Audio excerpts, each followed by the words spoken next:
E se a gente não tornar esses produtos de alguma forma visíveis e alcançáveis por essas pessoas, de que adianta a tecnologia, não é?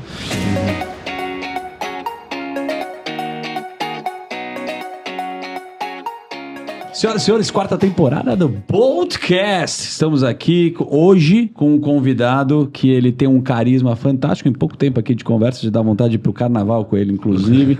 Possivelmente num barco. E não me alcoolizar muito, porque eu sou um pai de família. Mas ele é engenheiro eletricista com MBA pela FGV e pela USP. E tem, acreditem, 20 anos de experiência no setor de energia renovável.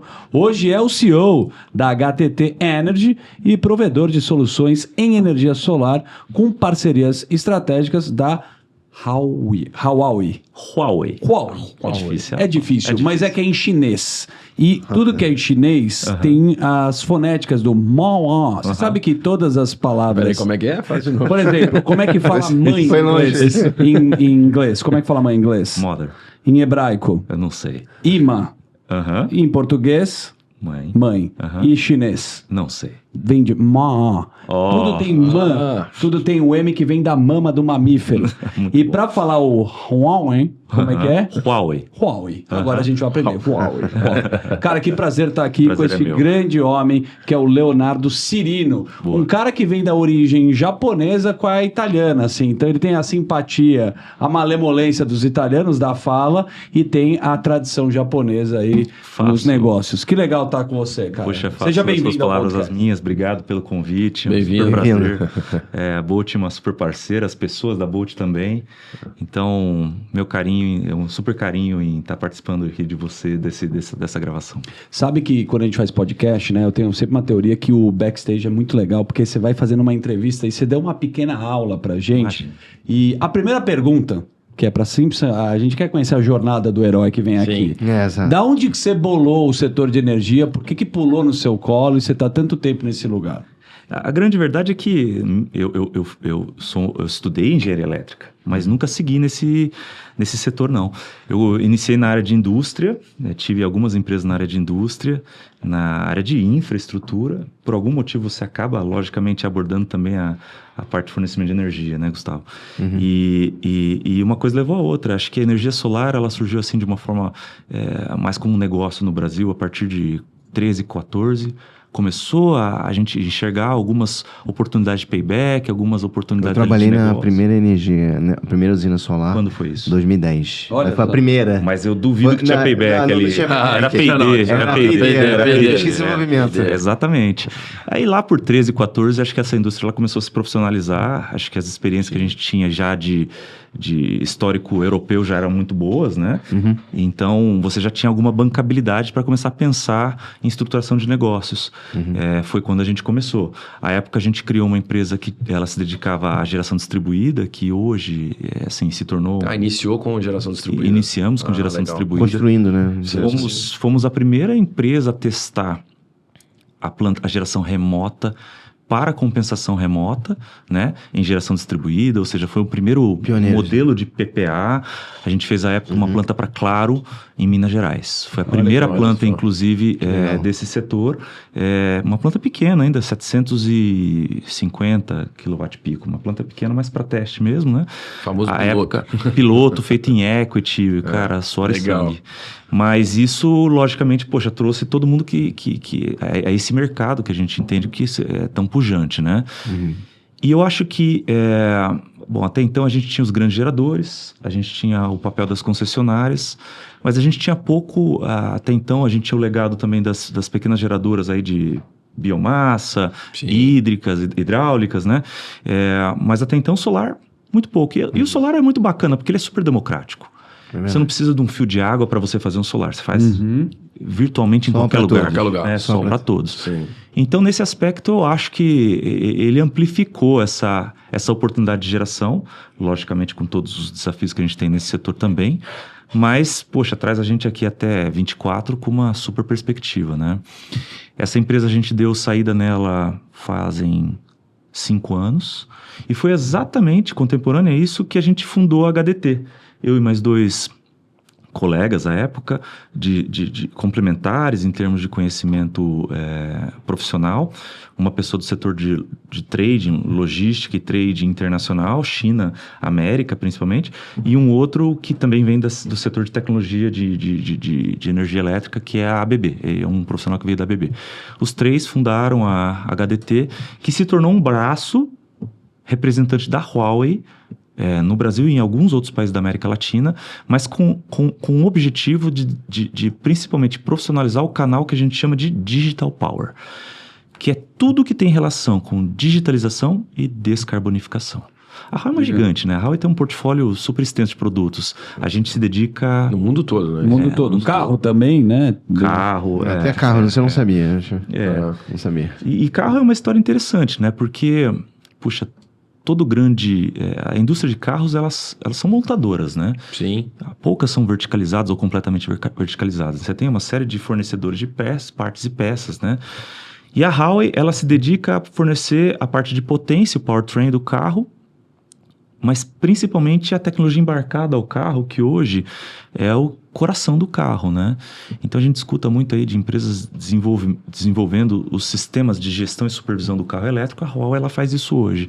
E ela tem produtos para esse setor que a gente nem imagina, assim, produtos fantásticos. A China é impressionante a verticalização, né, dos business, né, principalmente na eletrificação, né, pegando até a concorrente a BYD, começou como bateria de celular, Perfeito. né, e você vê que a escala que tem, se você pegar a Tesla, ela compra da BYD até hoje, e acho que esse processo China, pra gente chegar lá, que é um lugar que também a sua empresa transitou tanto, que esses caras, o que está acontecendo com essa democratização do mercado do elétrico? O que você está vendo que está acontecendo, que é uma mudança assim exponencial? Acho que a gente viu nos próximos, esses 5 anos agora, os próximos 10, assim, é uma mudança geral. Eu sei que é um assunto extenso, mas especificamente lá, o que você vê, principalmente para as empresas? Eu acho que a gente vive um momento especial.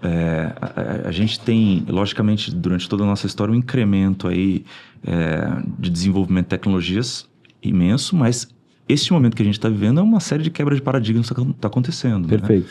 E nesse nosso setor, a gente vem vivido tecnologias novas que são ainda mais demandantes de energia elétrica. Sim, então, cada vez mais. Cada vez mais.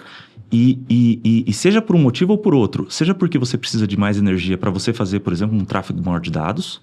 Boa. Aí, então, data centers, uma loucura. 5G, antenas distribuídas por todo lugar, porque a densidade de dados é muito maior, né? Então, você precisa da indústria também, pessoal.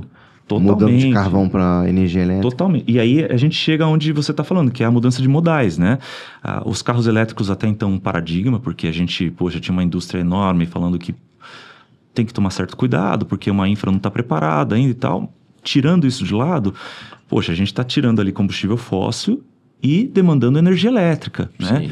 Então, se você for pensar, a maior parte das tecnologias que estão vindo com um papel de infraestrutura, elas são mais demandantes. E para isso você tem que ter o outro lado. Perfeito. Qual que é o outro lado? A gente tem que democratizar soluções também de geração de energia mais eficientes, e é o que está acontecendo na China. A China, ela, até onde eu vejo, até pela forma do governo estar organizado lá, eles têm um papel fundamental no estímulo à indústria local. Então eles participam da estratégia de longo prazo da indústria local. E eles decidiram que eles querem apostar nesses 2 pilares que a gente acabou falando aqui, que é a digitalização e a descarbonificação. Nós vamos levar ao resto do mundo, né, tecnologias em que nós seremos líderes para essas 2 áreas, né? Olha só. E aí você vê, assim, a gente começou o papo aqui falando um pouco sobre a Europa, né? Como que a Europa, ela dominava esse setor nosso de energia, geração e tal. E hoje você vê que a China, ela lidera com folga, né? E o segundo são carros elétricos.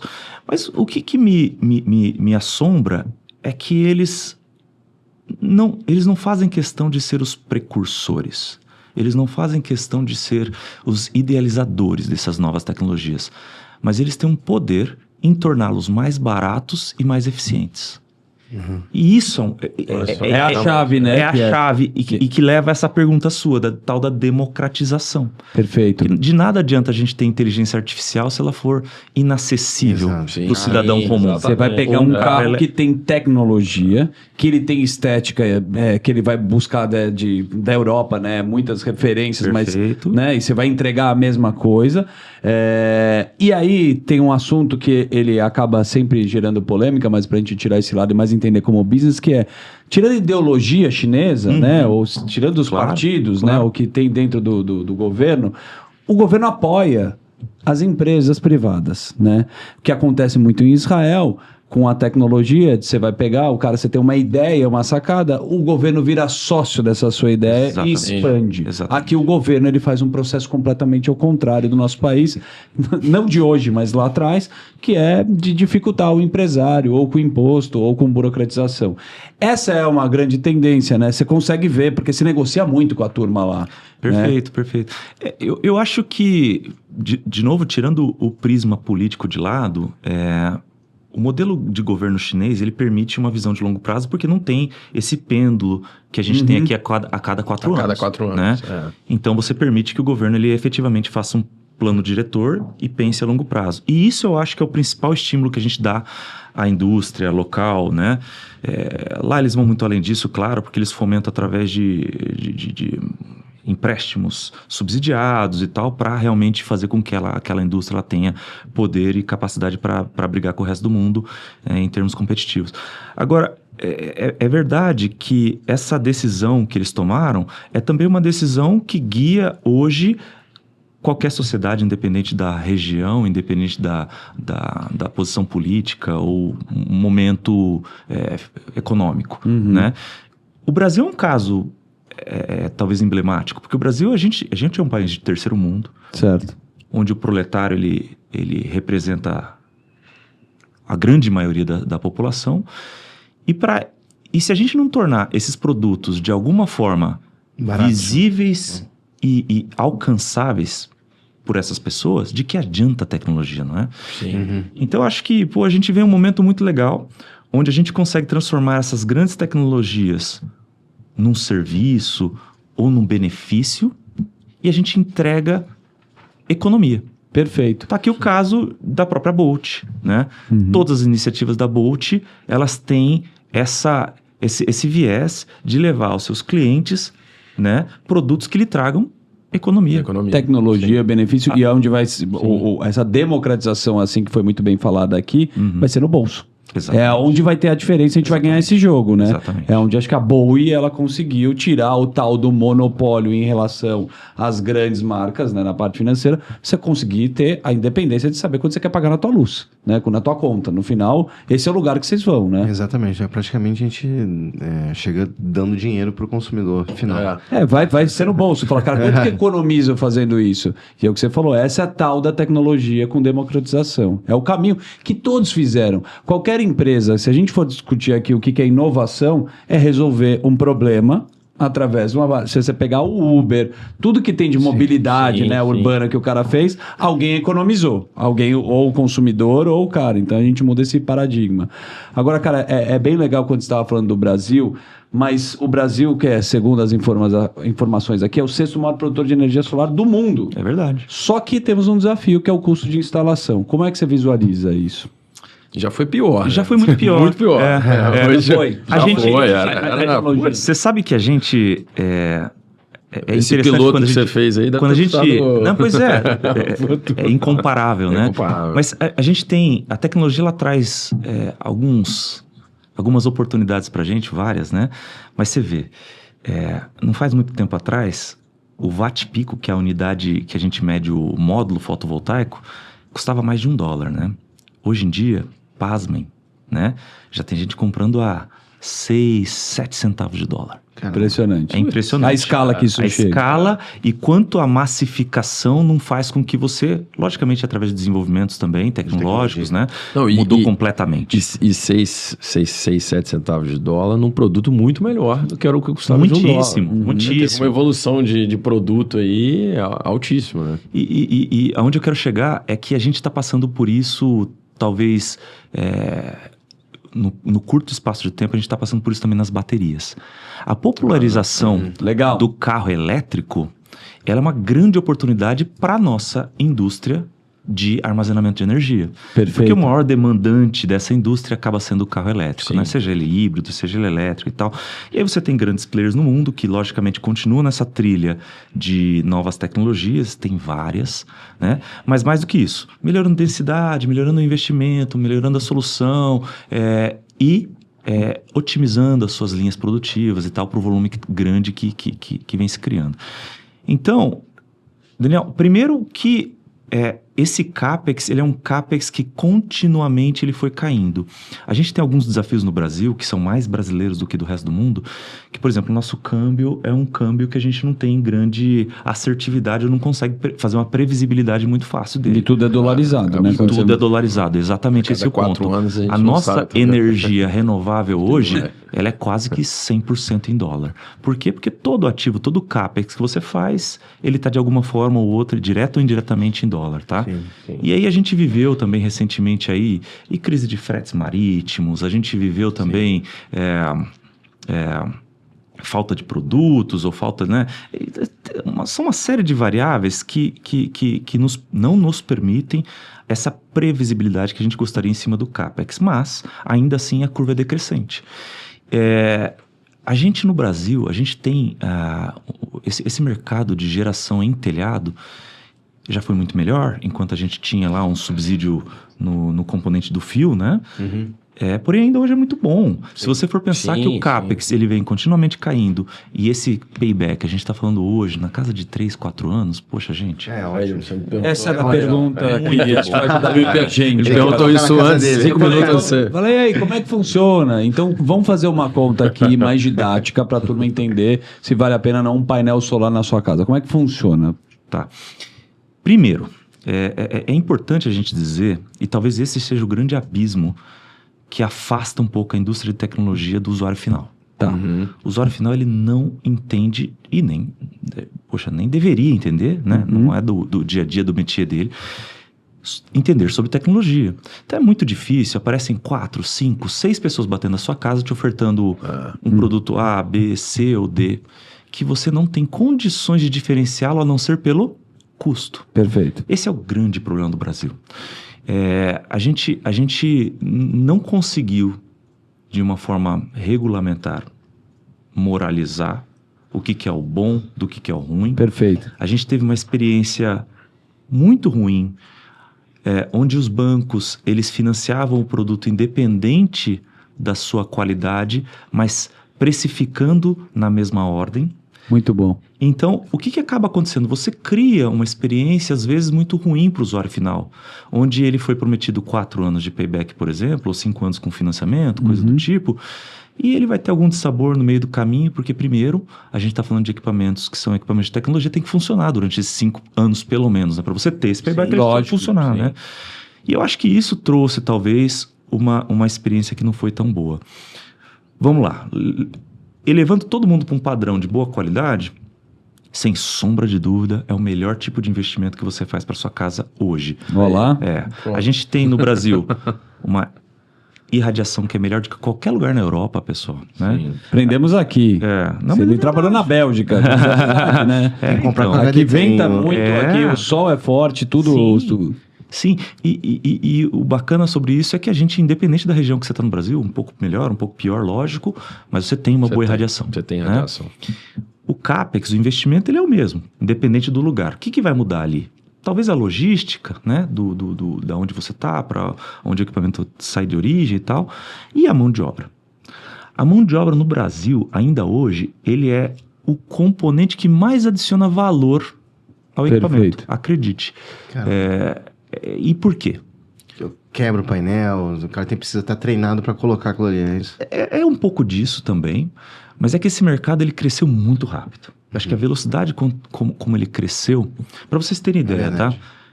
Quantos integradores vocês acham que tem no Brasil? Tem muito. É muita gente. Tem muita gente. 10 mil, sei lá. Não, tem bem mais. Bem mais? É. Bem mais. A gente estima em torno de 40 mil. Caramba. É. Então, Isso há 10 anos atrás não tinha nenhum, né? Pois é. Mas Isso você o Brasil pensa, não como a perdeu a margem... oportunidade. O Brasil cresceu muito em energia Isso solar. foi, cara. Isso a gente não perdeu essa oportunidade. Está crescendo ainda, né? Mas o que você quer dizer com essa demanda enorme de mão de obra? Onde Então, você quer chegar? o que aconteceu foi que a gente não conseguiu, primeiro, levar a educação ao usuário final, porque você tem esse intermediário, né, que é o integrador que faz muito bem o papel comercial de levar as soluções, mas ele tem um papel também pessoal de buscar maximizar o seu retorno financeiro. Então. Esse acaba sendo aí o fiel da balança. Tá? E sem demérito nenhum, porque o mercado está super aquecido, super competitivo. Lógico. Você permite, né, que isso aconteça. Então, a dificuldade nossa... Calma que eu preciso fazer uma pausa e um desabafo em relação a uma reforma que se faz numa casa. E em relação à mão de obra, tá? Cícero, o cara mandou uma coisa. Cícero, você que foi fazer o telhado na minha residência. Não chama Cícero, mas senão vamos evitar o processo que o advogado já foi embora de um outro episódio que a gente estava aqui na semana passada. O que acontece é o seguinte, choveu pra caramba, o tempo inteiro chove em São Paulo. Tá. Aí você chega pro cara e fala assim, desculpa, você pode ver meu telhado? Foi granizo, não? Não, foi granizo, foi granizo, não, mas você pode ver o telhado? Fazer um orçamento? O cara vai falar, posso. Todas as telhas estão quebradas, custa 12 mil reais. Perfeito. Esse é o orçamento. Você fala, cara, 12 mil reais. Aí você fala, vou pedir um outro orçamento. Aí você chama uma outra empresa. O cara fala 6 mil reais. Aí no final eu falo, pô, ainda tá caro, vou chamar um cara de confiança que trabalha aqui. O cara sobe no telhado e fala, não tem absolutamente nenhuma telha quebrada e custa 500 reais a minha mão de obra. Então, de 12 para 500, quando a gente fala dessa multiplicação de serviço de empresas, que óbvio que a maioria a gente tem sérias, né, faz um trabalho legal no Brasil, aí encarece tudo. E acho que esse meio de campo precisa estar estruturado com empresas que já têm mais tempo para oferecer o serviço e a qualidade que a gente está querendo e sair do monopólio também. Então, é uma conta difícil de fechar, né? Quando você vai com a contratação ou a gente implementa... Você está pensando em alguma reforma da sua casa também? Não, Não, eu estou pensando, na verdade, sobre a sua história. E essa história que você contou, por mais ficcional que seja, ela se aplica a... Ela é totalmente verdadeira. Ah, é verdadeira? Só o Cícero que eu coloquei que não existe. Que eu não vou falar. Bom, Paulão, não, brincadeira. Não posso falar o nome do profissional que me... Mas é isso. Mas é isso, É questão de compliance. Que é compliance. É que a telha, vamos dizer assim, a telha comparado a um equipamento de tecnologia, logicamente, ela tem uma complexidade bastante inferior, né? E o problema da tecnologia é que ela tem muita coisa embarcada e é ou quase impossível, até para a gente que está no setor, ter um incremento tão constante e uma adição de valor tão grande sobre os equipamentos que todo ano a gente está promovendo no mercado, que até para a gente é difícil acompanhar, tá bom? Tá. Mas imagina para o usuário final. Perfeito. Então imagina você fazer juízo de valor sobre a proposta A, B, C ou D, sobre uma geração de energia solar sobre o seu telhado. Essa é a dificuldade. Certo. Mas tem solução. O lado bom é que tem solução. E a gente começou essa conversa falando um pouco de levar a tecnologia como benefício, né? Legal. Eu acho que é onde chega. Então eu vou dar o exemplo sobre a Bowie. A Bowie, ela tem as suas plantas remotas e você leva a pessoa apenas e tão somente a garantia de que ela vai economizar. Né? Sim. Você não está falando se você vai instalar A, B, C ou D no telhado dela, você está falando o seguinte, olha, assine isso aqui, faz parte dessa usina que eu vou te compensar a sua energia mensalmente e você vai ter uma redução da ordem de 10%. É uma garantia, né? Sério? E o bacana disso, a pessoa não está tomando risco sobre essa decisão que ela está tomando. No setor de equipamentos, existem já exemplos como esse, onde a pessoa vai na sua casa, por exemplo, coloca uma usina sobre o seu telhado e ela só fala o seguinte, eu te garanto a partir de agora 20% de desconto, sem pagamento, entendeu? Facilita, né? Facilita. O entendimento. E aí vamos lá, poxa, mas alguém está tomando esse risco? Quem está tomando esse risco? Exatamente aqueles que têm o conhecimento técnico suficiente para tomar esse risco, né? Então, o que leva a gente à conclusão, né? Hoje existem soluções que a pessoa ela pode se conferir apenas o benefício, nesse caso, a economia, sem desembolso ou sem tomar risco aí por coisas que ela sequer conhece. Muito Bacana, bom. Daniel. Interessante. Não, aproveitando até, tem uma questão? Pois não. Não, eu tava pensando aqui, o que a HDT ela aposta aqui em 2025? Eu acho que, primeiro é importante a gente entender que a gente tem um papel de escala, ou conferir escala para as tecnologias, Gustavo. Por exemplo, bateria. Por exemplo, a bateria. A bateria e o solar, assim como a bateria e os sistemas eólicos e tal, sistemas que não têm fator de capacidade constante, né? São casamentos perfeitos. Por muito tempo a bateria ela não foi aplicada, seja porque o sistema não precisava, seja porque ela era muito cara. Porque o Brasil tem uma bateria natural que é hidrelétrica. Que era hidrelétrica. Mas já está chegando no limite. A gente vai precisar das perfeito. baterias da anos, HDT. Estava conversando isso outro dia, tem muitos anos que não sobe essa bateria hidráulica do Brasil. Tem mais de 20 anos que não tem reservatório, Porque né? não aumenta o reservatório. No Brasil, eu digo em termos de capacidade. E a gente acabava tendo que acionar as térmicas, que são caríssimas e, sob o ponto de vista de sustentabilidade, são questionáveis, né? Sim. Bom, aí a gente chega no ponto onde a bateria ela se torna cada vez mais viável sob o ponto de vista de preço, né? E as tecnologias avançando também para conferir mais densidade, mais eficiência e tudo mais. Só que a gente tem um papel aqui que, poxa, a gente tem que trazer ao mercado soluções que são escaláveis, que têm benefícios a todas as partes, seja para o investidor, seja para o distribuidor, seja para o integrador e para o usuário final, principalmente, que no final das contas é a ele que nós servimos, né? Então, todo produto que a gente hoje vem trabalhando, Gustavo, ele tem esse viés, logicamente sustentável, logicamente diferenciado através da tecnologia, ou seja, a gente embarca mais tecnologia, agrega mais valores, né? Mas para poder trazer para as pessoas, o cidadão comum, soluções que permitam a ele uma qualidade de vida melhor. Por exemplo, você, né, Henrique, você falando aí que está passando por uma situação que está 24 horas sem luz, né? Sim, em São Paulo. É uma situação recorrente, mora no centro de São Paulo. Centro financeiro de São Paulo. Tá bem. E aí a gente começa a questionar, né? Poxa, como conferir essa qualidade de vida? E às vezes levando benefício, né? Então, respondendo a sua pergunta, 25 é um ano para mim que a gente vai tentar democratizar a tecnologia no sentido de serviço, tá? E levar para as pessoas que realmente, poxa, tem um interesse em engajar junto à sustentabilidade, mas não é a prioridade dela fazer investimentos nisso hoje. E super ok, pessoal, né? Agora, você instala a bateria, tudo... Isso, como serviço. Ou seja, o objetivo de agora e sempre para a HDT é, através do nosso ecossistema tipo uma Netflix de parceiros, da bateria, né? Levar tecnologia, mas levar como benefício, tá? E eu acho que essa é uma grande tendência por vários motivos, mas principalmente porque a gente está num país, pessoal, que as pessoas não têm acesso a crédito, a rendas ilimitadas, né? E mesmo que tivesse, a gente volta ao ponto de que elas não são as maiores conhecedoras para fazer o risco, assumir riscos sobre elas, né? Exatamente. Quanto custa uma bateria, assim, para uma casa? É que depende da quantidade de horas que você vai querer administrar essa bateria ali e por quais motivos, né? Então, para pequenos apagões aí, ainda hoje tem que ser uma aplicação onde você efetivamente tenha algo crítico a se manter, né? Uma pessoa que, por exemplo, mora com um idoso que tem um respirador, poxa, e ela, perfeito, né? Ela não pode ter um desabastecimento de energia ali. Imagina ela ter um gerador a diesel dentro da sua casa, né?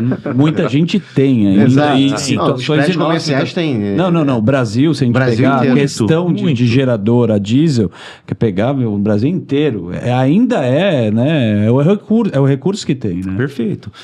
Então, a gente aqui falando sobre aplicações críticas, é claro que a vida, a gente está levando a um extremo onde a vida não tem preço, né? Mas hoje você consegue colocar uma bateria para você te segurar por, sei lá, 30 minutos por R$5.000, tá? É lógico que depende da necessidade, da sua necessidade, da sua realidade e tal, do tempo que você quer dar esse conforto, tá? Mas é caro, né? Ainda mas você tem aplicações, porque a gente tá falando aqui sobre uma aplicação muito específica, né? Quando que vai cair a sua energia? Você não sabe. Sim. Então você está trabalhando com o intangível. É caro por quê? É caro porque você não está comparando esses 5.000 com alguma outra coisa. Sim. Agora, não, eu quero ter a bateria porque eu quero deixar de consumir energia de ponta.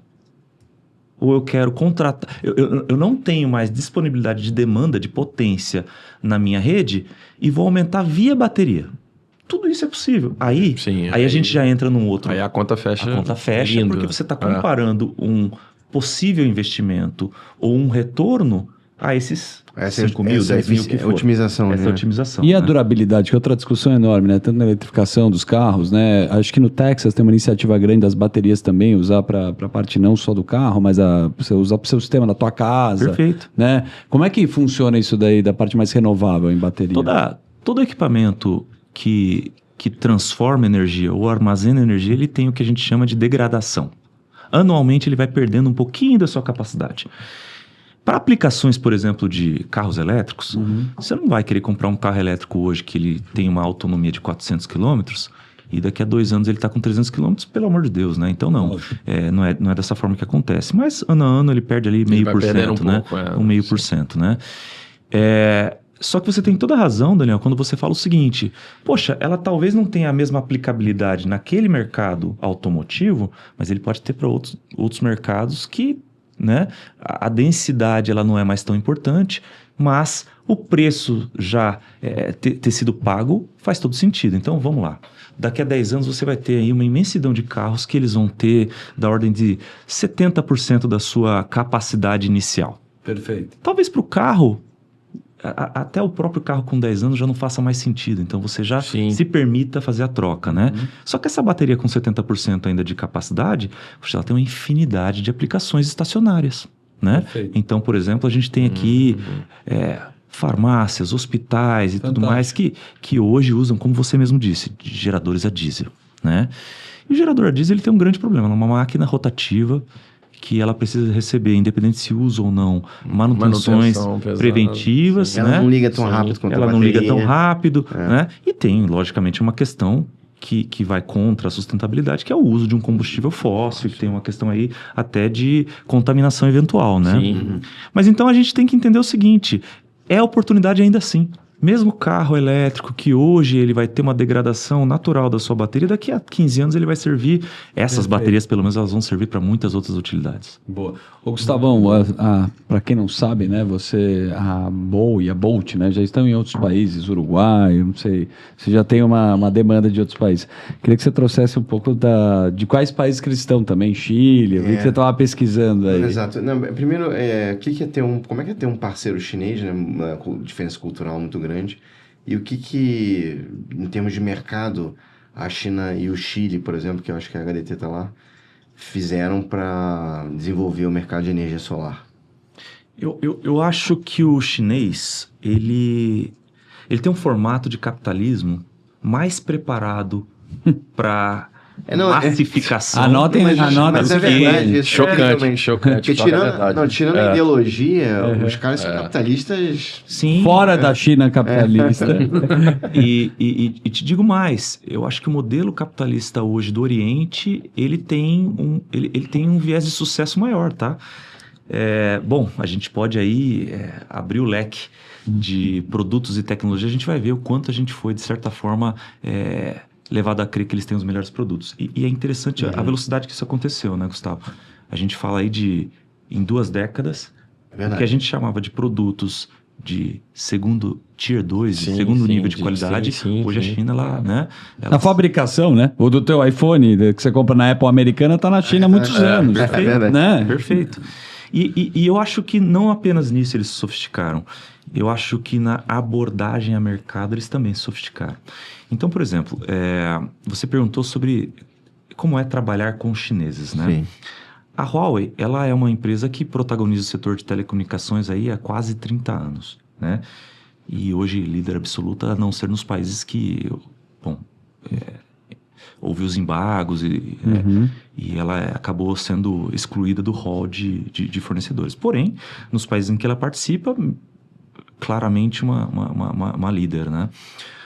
No Brasil, isso com certeza conferiu a ela algo que a difere da maior parte dos outros players de tecnologia. Ela está no Brasil há mais de 25 anos.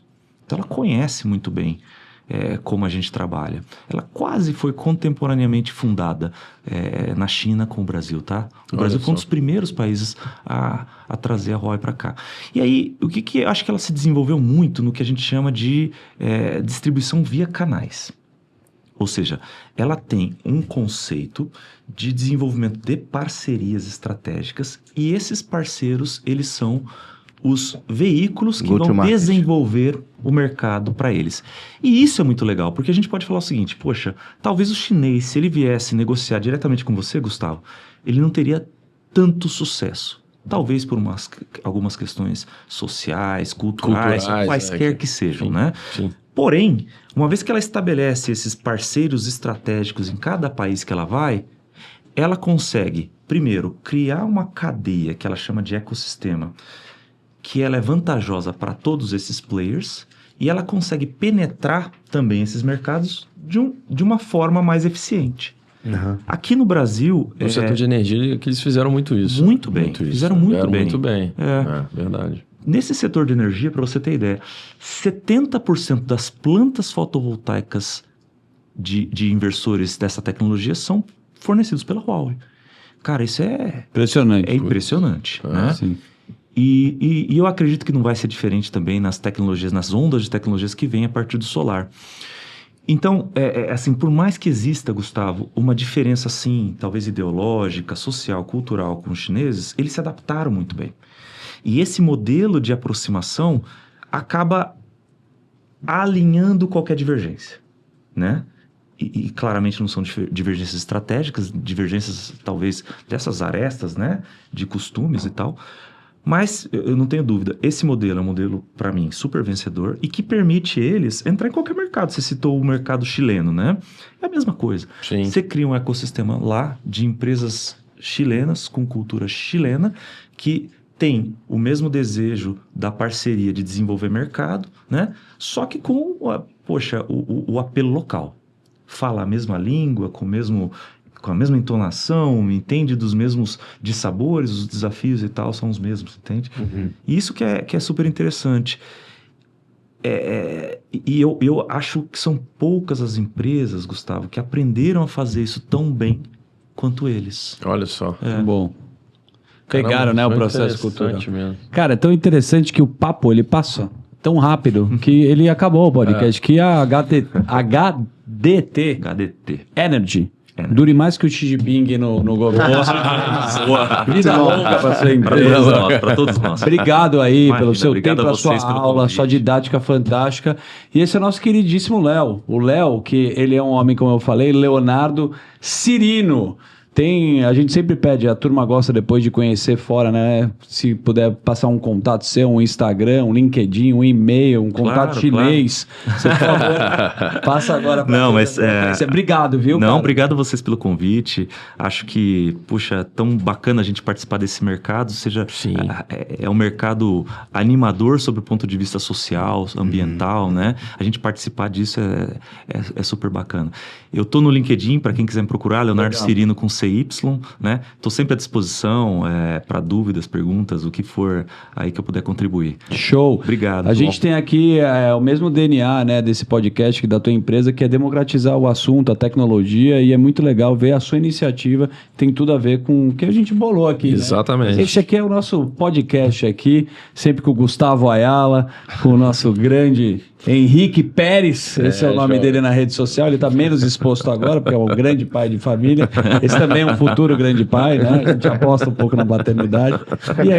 E sucesso para todo mundo. Semana que vem estaremos de volta aqui com o Boltcast. Valeu! Valeu!